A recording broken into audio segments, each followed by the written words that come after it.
a esta visita especial. Ajá. ¿Sería el programa número? 16. 16. En vivo y a todo color desde el jardín, panteón, Ajá. e iglesia. Santuario, capilla de San Fernando. Ok. Señor Cardona, saludito. Ah.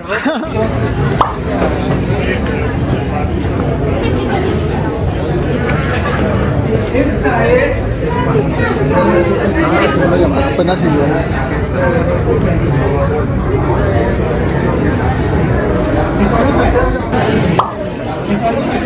Aquí Teo Micho mando fotos, video.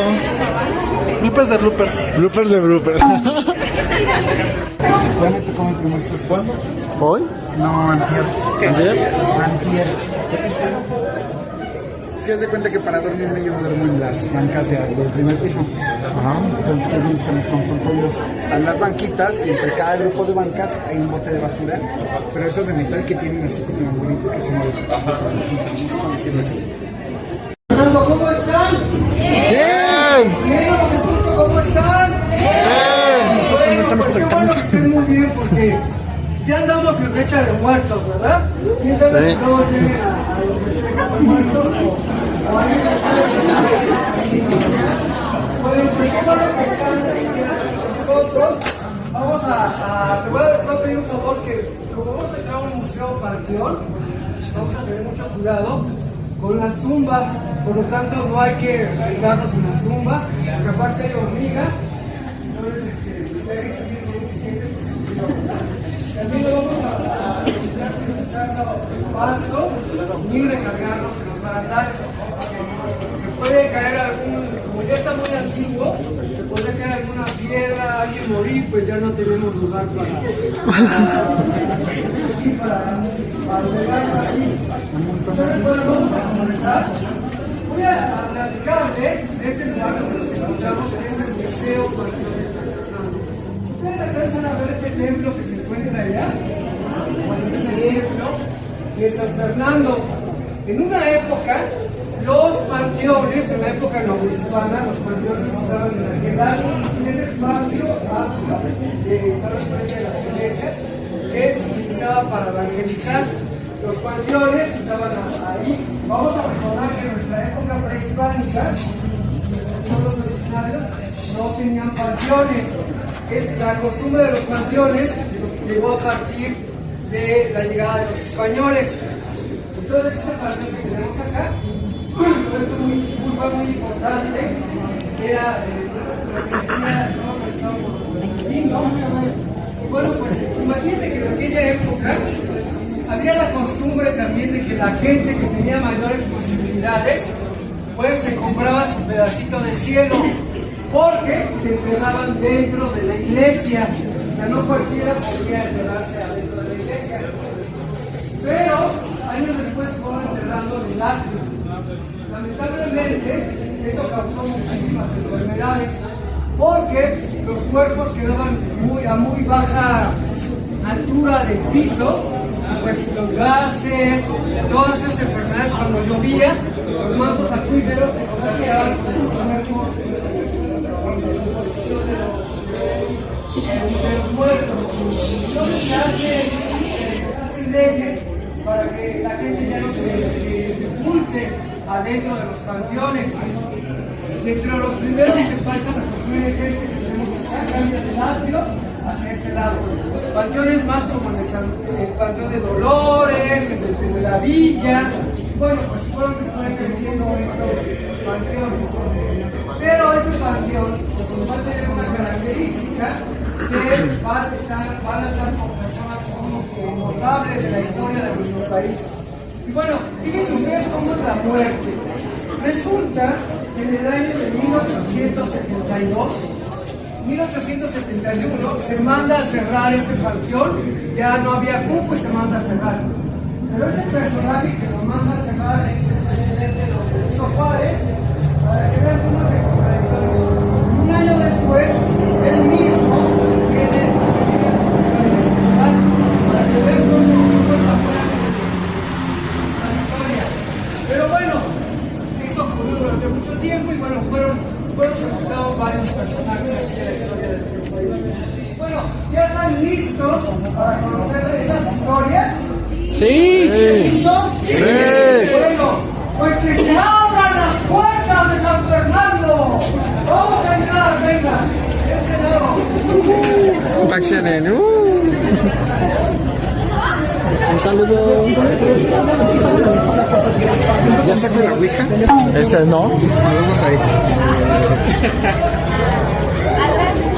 Tengo 6. Disfruten la que me Programa especial. Este es un panteón histórico aparte, entonces pues, imagínense cómo se va a poner. La verdad es que Está bonito. Y en la penumbra de la noche me parece escuchar a un voz. Doña Conchita, muy buenas tardes. ¿Cómo se encuentra hoy? Buenas tardes, Merced. Igual que aquel día, creí ingenuamente que al pasar los años este sufrimiento disminuiría, para no volverme loca, como ella, la emperatriz Carlota. Pero mi vida se terminó con la muerte de Miguel. Él se llevó mi alma. ¿Se deja usted morir, Conchita? Usted tiene diferentes objetivos. ¡Cúmplalos! Mire, esta tarde me he traído visitantes. ¿Visitante? Así es. Mire, Hecho que le permitió ganar su primer medalla de honor como niño héroe. Ay, Miguel, ser prisionero de esa guerra también forjó tu carácter, indomable, inquebrantable. Tu valentía y determinación le permitieron llevar las riendas de este país 2 veces, convirtiéndote así en el presidente más joven. Y yo, en la primera dama más desolada, pues la presidencia te apartaba de mí. Tu vida militar estuvo llena de muchas batallas ganadas, aunque la batalla más difícil, y lo digo con mucho orgullo, fue la de conquistar mi corazón. ¿Te acuerdas cuando nos conocimos? ¿Cómo olvidarlo? Fue en aquella visita que realizaste con tu familia al castillo de Chapultepec, donde se encontraba el colegio militar. Desde el momento que te vi, te robaste mi corazón, sin camino de regreso. Fue por eso que acudí a la ayuda de mi amigo Romualdo Zaguaga para hacerte saber mis intenciones. Él, por cierto, estaba enamorado de una hermana tuya. Aquel día que me presenté en tu casa, solamente te vi y te dije: señorita Lombardo, este bravo capitán está completamente enamorado de usted. No quiero que piense que quiero jugar con su corazón. Lo que quiero es casarme con usted. ¿Casarse conmigo? ¿Para llevarme a la guerra en caballo con el bebé en brazos y el perico en hombro? Ahorita usted es un pobre profesor y capitán.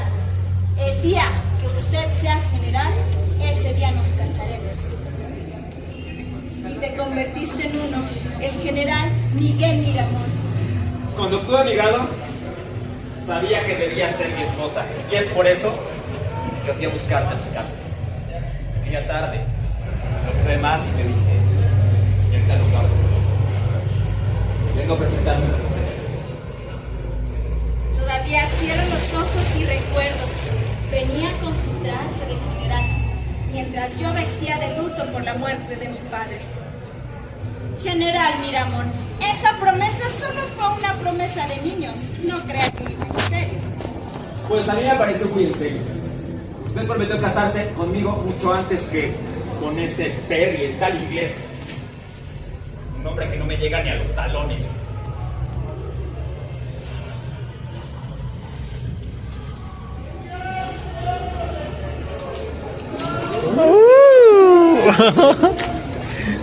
Ay, O se casa conmigo o la mato. ay, ay, qué hombre. Nos casamos. Fue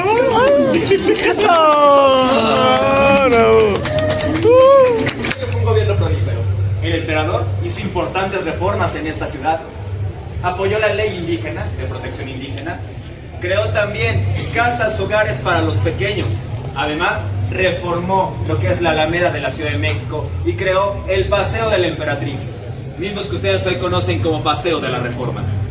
Ciertamente, la emperatriz Carlota realizaba obras de caridad.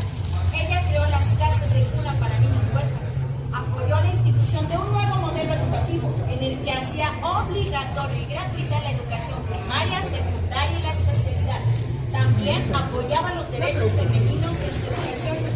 vamos a conocer la historia de otro personaje muy importante de este partido.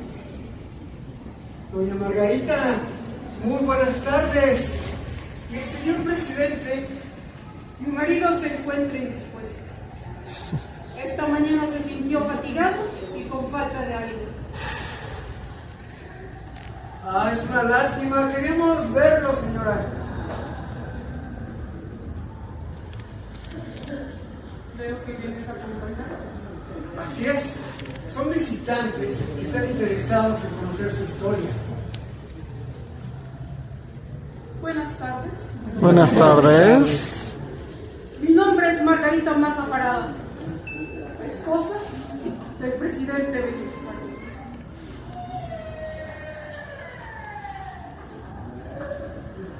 Veo que las mujeres de hoy en día se visten de una manera diferente. En mis tiempos, el pantalón solamente era para los varones. Ay, Margarita. Otra vez dando clases de moral. Discúlpela, pero es que ella es igualita a su madre, la señora Petra Parada. Tanto tiempo ahí escondido. Mira, siquiera te pudiste rastrear. Como mi madre, la señora Petra Parada, esposa del señor Antonio Maza, los cuales, a pesar de no ser su hija adoptiva, nos brindaron techo y educación. Gracias a ellos pude estudiar leyes. Y posteriormente, preocupados por nuestro futuro, nos casaron. La boda fue en la iglesia de San Felipe Neri, allá en Oaxaca. Tú eras muy joven todavía. Yo tenía 17 y tú 37. Uy, Y de el hecho. doctor Llamado estaba casado con un hombre indígena y mucho mayor a mí. De haber sabido lo que era ser la esposa de un presidente, no sé si hubiera aceptado Benito. Sin embargo, fuimos una familia feliz y próspera. Aunque no todo fue fácil. Vivimos una época de muchos cambios en el país, como por ejemplo la guerra contra los Estados Unidos en 1847. No hay tantas guerras que me alejaron de ti. ¿Te acuerdas cuando fuiste gobernador de Oaxaca? Sí, Porfirio Díaz no quería que entrara en la ciudad, en la capital. Decía que yo era un peligro para la paz. Y así terminé encarcelado en San Juan de Uluga, después en el destierro en Cuba y finalmente en el exilio en Nueva Orleans. A mí no me fue nada bien. A mí me persiguió el coronel José María Cobos. Pero no pude abandonar a mi familia. Así que como pude, pedí ayuda a haciendas que eran asirgos a tu partido.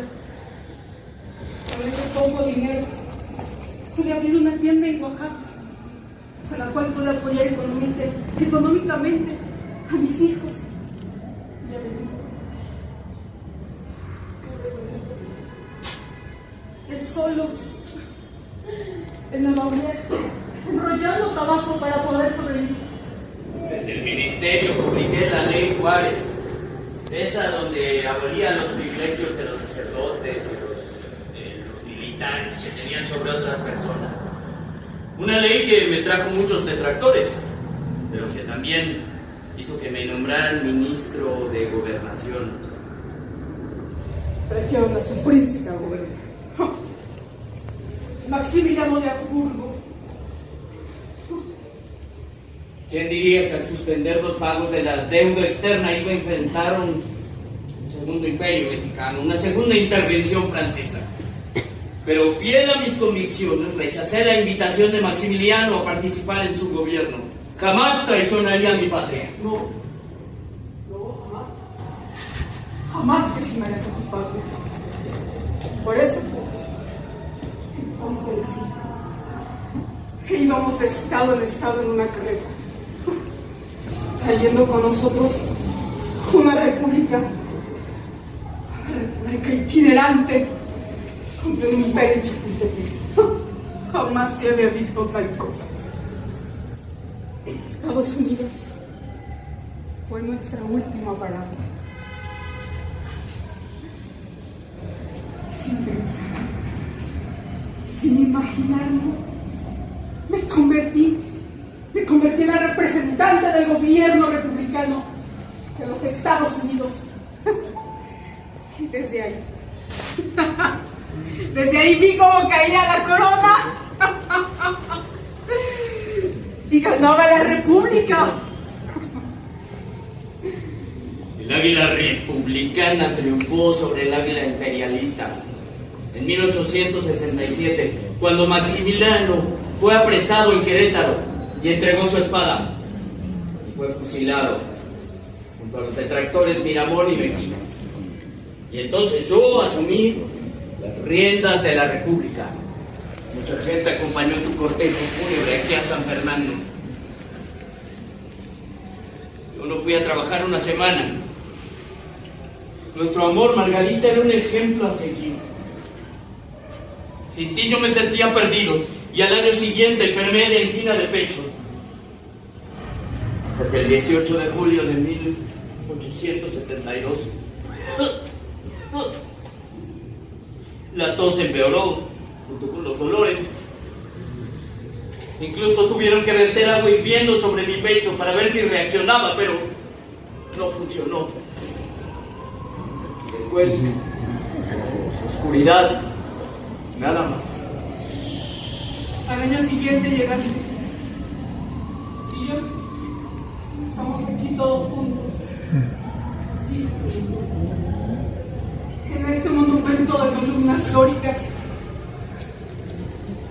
y este estatua de mármol de Carrara, que representa a la patria doliente sosteniendo a su hijo el presidente con esa máscara mortuoria. Un homenaje póstumo que el pueblo de México nos regaló. Llámame Leandro Merced. Dime, ¿qué has sabido de él? Murió bajo sus propias condiciones. Fue asesinado en Querétaro bajo unas balas de fusil. Viento del norte. ¿Será que por fin, después de tanto tiempo, lo volveré a ver? ¿Quiénes te acompañan, Merced? Visitantes, señor, interesados en conocer la historia de ustedes. Ah, muy buenas tardes. Buenas tardes. Permítanme presentarme. Yo soy el general del Ejército Liberal, Leandro Valle Martínez, para servirles a ustedes. A Dios, no tanto, porque como le dije a mi madre, que ni su escapulario ni su rosario me sirvieron para evitar caer en las garras del ejército conservador. Así que no era tan milagroso. Lo que sí es milagrosa es la amistad. Y esa perdurará hasta el fin de los tiempos. Porque quien encuentra un amigo, encontrará un tesoro invaluable. Ay, Miguel Miramón, ¿cuántas veces nos hemos cubierto la espalda mutuamente? Fueron infinitas, mi general Valle. ¡Su Alteza! ¡Miguel Miramón! Nuestro viejo saludo de niños. No cabe duda que nuestra amistad es más fuerte que cualquier ideología política. Así es una amistad que es un lazo inquebrantable, que dura por toda la vida. ¿Te acuerdas? Te conocí cuando yo tenía 11 años y acababa de entrar al colegio. Yo entré con un permiso especial porque admitían a partir de los 14 años. Pero eso fue porque el director era un íntimo amigo de mi padre, el general Rómulo Valle. Y a decir verdad, entraste porque eras inquebrantable e imparable. Eso de andarte robando el ganado del vecino para dárselo a comer a los dedos, no lo hace cualquiera. Bueno, es que mi madre me inculcó los principios de la religión y de la caridad. Pobre mujer. Jamás se imaginó que llegara a ser sargento. Y así te conocí yo, el sargento Valle, el enamoradizo. Aquel que podía pasar horas escribiendo bajo los ahuehuetes de Chapultepec algunos poemas para después leerlos. ¡Qué tiempos aquellos! No volví a saber de ti. Hasta la revuelta de Puebla a la que tú te habías unido. Te conocía también que fui a buscarte a la casa de los reyes. Sabía que ahí te ibas a esconder. Obviamente no me dejaron entrar ahí, pero cuando escuchaste mi nombre diste la orden para que me dejaran pasar. Tu visita fue la que me salvó de caer preso. Luego nos separamos y no supe más de ti. Me enteré que te fuiste a París. Así es, me dieron una beca para perfeccionar mis conocimientos en las artes militares. Mis compañeros me apodaron con el mote del conde de Nopalito. En plena burla a toda monarquía.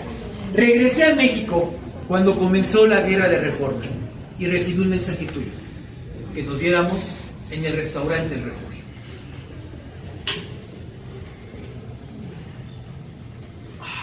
Leandro, pelea del lado de los conservadores. La causa liberal no tiene ningún futuro.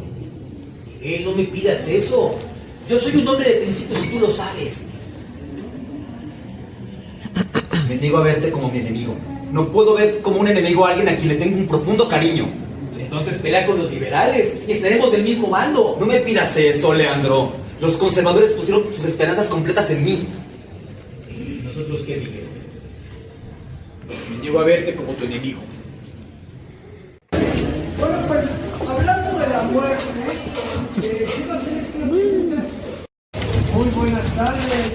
¿Cómo va el periódico? Ay, Merced, vicio arriesgado y perseguido. Es triste decirlo, pero el hombre siempre ha tenido miedo a las ideas y ha martirizado el pensamiento. Es una verdadera pena. A mí siempre sus artículos me han parecido muy interesantes. Es muy triste reconocerlo, pero aquí en mi México querido nunca ha existido una verdadera libertad de prensa. ¿No? Pero veo que ahora sí trajiste visitas. ¿Qué, señor? Vienen a conocer las historias de cada uno de los personajes que están aquí. Muy buenas tardes. Buenas tardes. Voy a presentarme ante ustedes. Mi nombre es Joaquín Francisco Zarco Mateo. Y quisiera presentarme con ustedes con un solo cargo, como la gran mayoría de las personas que ya han conocido. Pero es que la verdad es que hice muchas cosas en mi vida. Desde los 15 años soy político. Inicié como traductor en el Ministerio de Relaciones Exteriores y posteriormente fui redactor de las actas de la invasión norteamericana durante el gobierno provisional de Manuel de la Peña y Peña. Ya más adelante y con más experiencia fui nombrado ministro de Relaciones Exteriores y Gobernación por el presidente Benito Juárez. En realidad he hecho muchas cosas, como les digo. Incluso soy historiador, escritor. Por allí publiqué algunos poemas. Pero lo que en realidad me ha gustado siempre es el periodismo. Y más que nada el periodismo político. Con estas manos fundé un diario que se llamaba El Demócrata. Duró poco. Porque al oponerme al general Mariano Arista, pues fui perseguido. Pero también escribí en otro diario que se llamaba El Siglo XIX. Y también fui perseguido. Claro, eso, sin embargo, no acalló mi voz. Y pude levantar la voz en contra de esas matanzas que estaban preparándose con el plan de Tacubaya. Después, cuando vino el Segundo Imperio Mexicano, tuve que partir a los Estados Unidos. Y desde allí estuve ayudando al presidente Juárez para recuperar la República. Durante la Guerra de Reforma, también estuve repartiendo boletines clandestinos a favor del presidente Juárez. Y posteriormente, cuando Juárez tomó el poder, publicamos la ley de imprenta. Y le dimos a todos la posibilidad de escribir sobre cualquier tema. Mi amigo Felipe Sánchez Solís se ofreció a pagar todos los gastos de mis funerales. Y pues mi familia aceptó. Entonces, después de embalsamar mi cuerpo, don Felipe entregó un ataúd. Ahí fui depositado, por más tiempo fue depositado el ataúd en esa gaveta, esa gris que se ve sin ningún nombre. En esta fila, no sé si la ven. Pues bien, ahí fue depositado el ataúd, como les dije. Porque resulta que a mi querido amigo don Felipe se le ocurrió hacerme un homenaje y conservó mi cuerpo en su casa, sentado en una mesa, allí como si estuviera escribiendo. Imagínense. Ay, genio y figura hasta la sepultura. Ni muerto pude dejar de trabajar. Resulta que una de mis sobrinas era muy amiga de la hija de mi amigo Sánchez Solís. Y un día fue a jugar a su casa. Y claro, les dijeron a las niñas, esa puerta no se abre. ¿Y qué pasa cuando le dices a un niño, no hagas eso? Va y lo hace. Pues bien, entre risas y juegos, mi sobrina entró a esa habitación y me vio allí, sentado frente a la mesa, escribiendo. Yo quería saludarle y decirle, hola, sobrina, pero evidentemente no lo hice, ¿verdad? Por razones obvias. En fin, la niña, toda asustada, pues fue corriendo a su casa a decirle a su mamá, mamá, el tío Francisco está en casa del señor Felipe. Y por supuesto nadie le creía. Pero fue tan rara la escena que describió la niña que tuvieron que creerle. Y entonces empezaron a investigar, llegaron con mi amigo tuvo que decir la verdad y después de mucha presión y muchos pleitos, me devolvió. Y así fue. Bueno, por un tiempo. Porque después, un descendiente mío que llegó a ser presidente de la República, el señor Adolfo López Mateos, decidió hacerme otro homenaje. Y entonces construyeron este monumento. Y trasladaron la lápida de mi nicho aquí, donde por fin puedo descansar. Esta lápida que nos recuerda que los homenajes a los hombres ilustres hay que hacerlos en vida. Y que por mucho cariño y mucho amor que le tengan a sus amigos y familiares, no es muy buena idea mantener sus cuerpos en sus casas.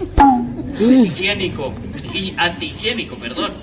Y podrían meterse en muchos problemas, ¿eh? Guardar silencio. Señora, muy buenas tardes. Qué elegante y bella viste usted el día de hoy, señora. Usted siempre. Pase adelante, adelante. ¿Qué te trae esta tarde por aquí? Pues vengo acompañando a esos distinguidos visitantes del Panteón San Fernando que se quieren enterar de las historias de cada uno de nosotros. Qué raro. La emperatriz no me dijo nada al respecto. Buenas tardes. Buenas tardes.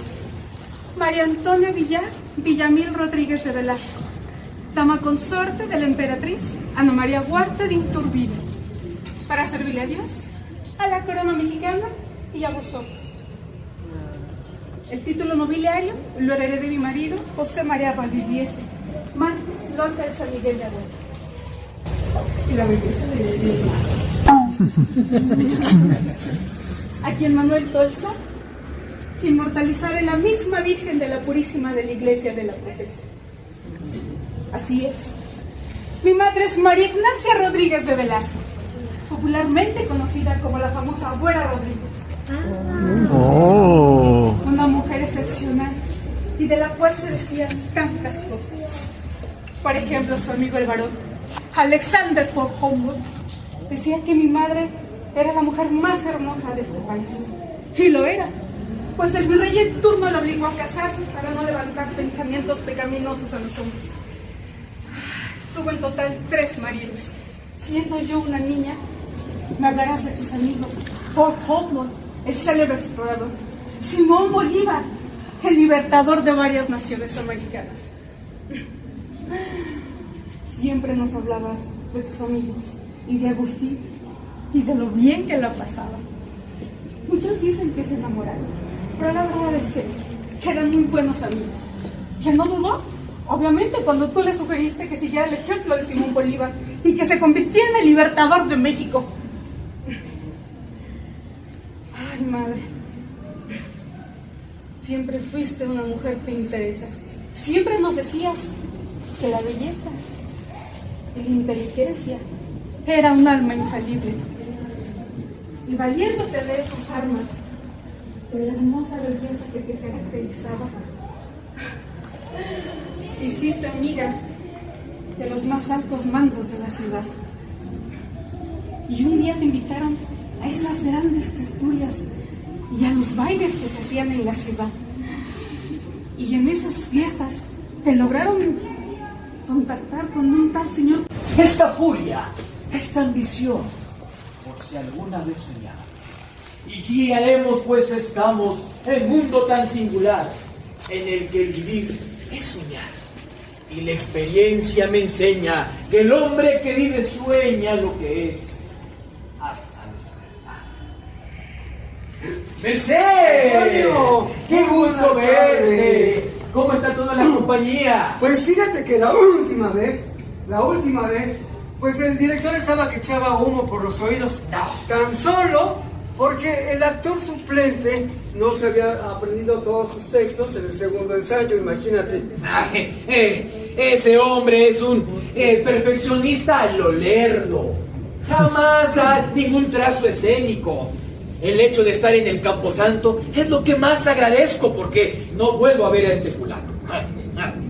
Pero veo que has traído a muchas personas al teatro, cosa que es raro en estos momentos. Así es público que viene entusiasmado a conocer las historias de cada uno de nosotros. Ah, pues muy buenas tardes. Buenas tardes. Déjenme presentar. Yo soy Antonio Castro de Montes de Oca. Y les llamará la atención de que yo no lleve ninguna insignia militar o un alto título como muchos moradores de este lugar. Sin embargo, mi profesión me permite ser todos ellos. Puedo ser un severo general. ¡Firmes! ¡Ya! ¡Firmes! Igual puedo ser un respetable médico. A ver, dígame, ¿ah?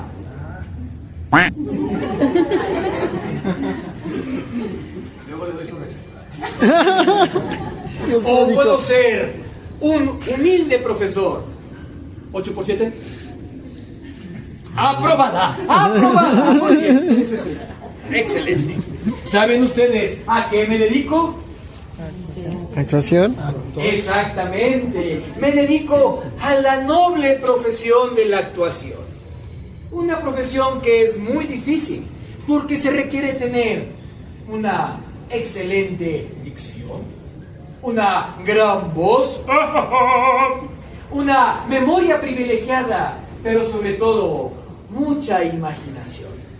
Y también tomando en cuenta en las épocas en las que yo viví, en que las artes o la cultura no eran pues una prioridad en ese entonces. Ya cambió ahora, ¿verdad? Pues sí. Está bien, está bien. Sin embargo, fue una cosa maravillosa como entré a este mundo de las artes. Mi padre era el teniente coronel Antonio Castro.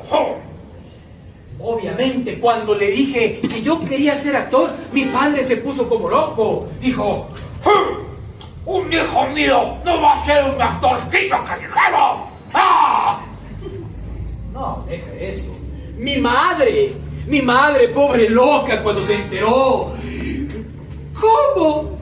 ¿Un Montes de Oca de actor? ¡Qué vergüenza! ¿Qué me da? ¿Qué me da? ¡Cáchame! ¿Qué me da? No me cacho. Pero lo que ellos no saben es que fue directamente gracias a su influencia, por lo cual yo quise abrazar las artes. Venga de este lado, señora. Qué elegante viene hoy. Adelante. Creo que no nos vamos a retirar. Pensé que no había venido el día de hoy.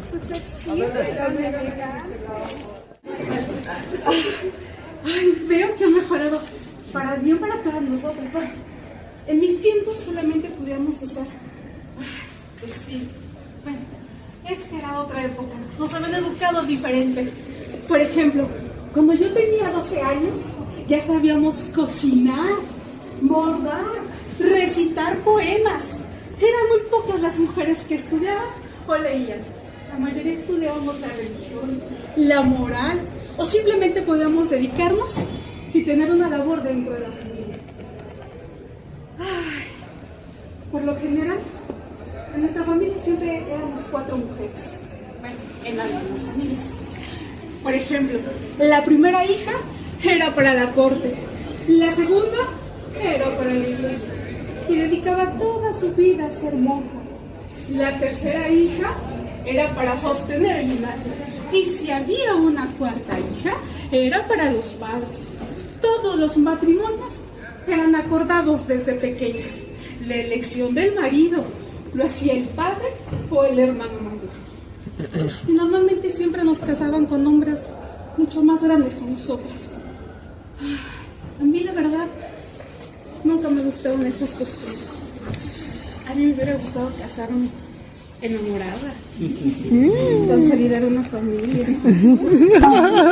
Pero como mi madre siempre me decía, Francisca, deja de soñar, eso del amor no va para ti ni para las señoritas de tu clase. Eso viene después con el matrimonio y los hijos, como nos pasó a tu padre y a mí. Ay, perdón, discúlpame. Es que tantos años aquí, pues una se tiene que desahogar con alguien, ¿sí? ¿Cómo les decía? Mi nombre es Francisca López de Santana, la mayor de 7 hermanos. Entre ellos, Antonio López de Santana, aquel que ocupara la presidencia de la República 11 veces. Durante sus mandatos, mi hermano y Valeria pues no me favorecieron mucho, ¿verdad? Al país, pero también mi tío Lex. Incluso tuvo una rencilla.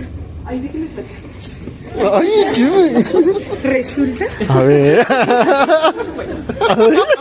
Allá en el centro había un café, una cafetería. Y resulta que el dueño era un francés. El dueño de un restaurante de la calle Tacubaya. Se quejó ante su país. Porque unos soldados de mi hermano se habían ido sin pagar la cuenta. Exigía ser indemnizado con 60,000 pesos.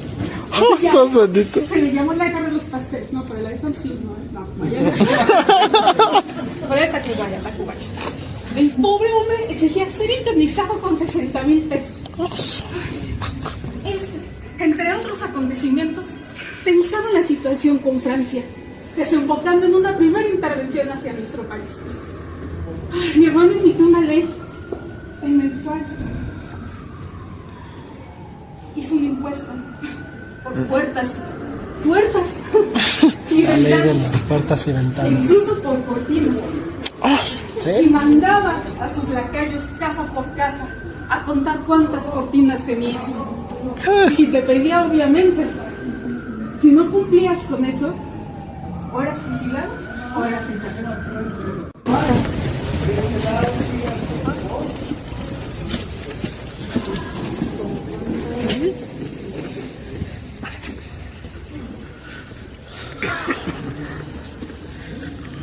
¿Le está gustando, señor? Ay, te vas a casar.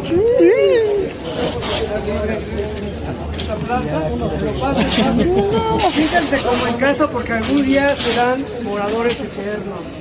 Pero bueno, dice, bueno, si es que se ocultan, ¿verdad? Porque ya ven que ahora la moda, pues es de que ya se quema, se mira a la gente y bueno, ya tienen un lugarcito más cómodo, ¿verdad? Pero bueno, pues si les toca que los entierren, pues ya para que se vayan acostumbrando. Alguien se acerca. Buenas tardes, Merced. Buenas tardes, señor. ¿Qué anda haciendo por acá? Aquí nada más en una simple visita, señor.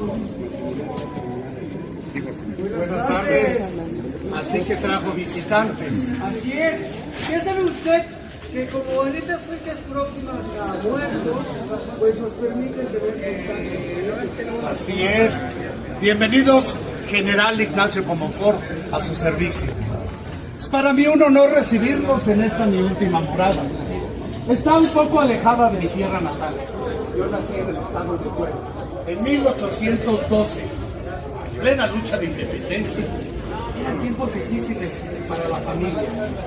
Mi padre, Mariano Comonfort, ostentaba el cargo de teniente coronel de las Fuerzas Reales de Puebla. Ella quería un destino distinto para mí, alejado de las armas, de las batallas, e inculcó en mí hábitos muy difíciles de encontrar en un hombre de mi época. Por ejemplo, con una señora podría yo hablar de moda, con las señoritas de bailes, de postres, con los niños podía ser condescendiente. Si bien mi madre hizo de mí un hombre acomedido, dado a las labores del hogar, pero eso sí, sin miedo a mostrar mis más profundos sentimientos, mi padre puso en mí todas las prendas propias del buen militar: arrojo, sangre fría, manejo de la equitación y de las armas. Tuve diversos cargos en la administración pública. Fui coronel en Tlapa, general también en Izúcar. Es más, cuando Álvarez abandonó la presidencia, yo fungí como presidente interino. Con esta espada combatí a los norteamericanos en 1840. Participé en la batalla de Churubusco, en la revolución de Ayutla contra Santana. Ya cuando les decía yo de Álvarez, pero cuando tomo el poder, viendo la situación del país, se me ocurrió formar mi gabinete de liberales y conservadores. Esa decisión me llevó a enfrentar diversos levantamientos encabezados por el clero, quien se oponía a la imposición de leyes reformistas. Tanto pie hacía la Constitución liberal. Al principio yo la apoyé, pero al enterarme que la Iglesia había dicho que iba a excomulgar a todo aquel que jurara la Carta Magna, decidí desconocerla. Buenas tardes, Tomás.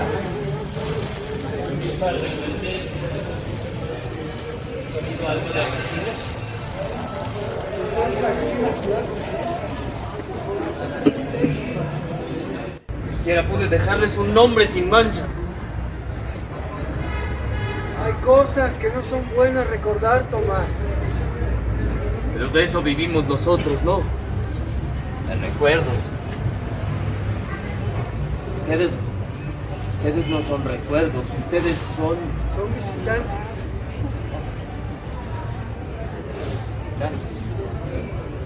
Discúlpenme, es que hace mucho que no recibo visitas.